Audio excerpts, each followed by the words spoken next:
Белгілі әнші Бүркіттің анасы Айша Көпжасарова келінімен мақтанды. Айбек Жансейітов жақындарының басын қосып, туған күнін атап өтті. Туған күнімді міне, осылай үйде әке-шешемізбен дастархан басында тыныш отырып, таза ауада атап өттік. Әңгімеден әңгіме. Биылғы туған күн осылай болды. Құттықтап жатқан барлық достарыма үлкен рахмет деп жазба қалдырды әнші.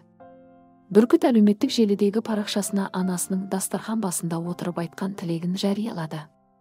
Танымал ақын Айша Көпжасарова келіні Айшаны жер-көкке сыйғызбай мақтады. Келініме рахмет, осы келінді тапқан Айбегіме рахмет айтамын. Мінезі жақсы, жайдары, ешқандай қазақ келінге айырбастамаймын. Бір-біріңді тапқан екенсіңдер, қара домалақ балаларың бар. Жақсы үйде тәрбиелеген бала ешқашан жаман болмайды.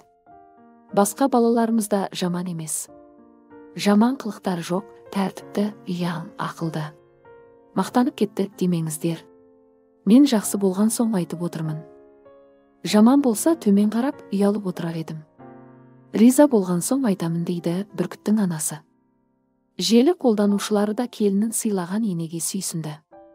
Келінін мақтап отыр, жақсы адам екен, үлкен кісінің батасын алған қандай керемет, неткен мейірімді, дана әйел, анадан осындай мақтау естіген қандай жақсы, ұрпағыңызбен ғұмырлы болыңыз деп жарыса жазды желідегілер.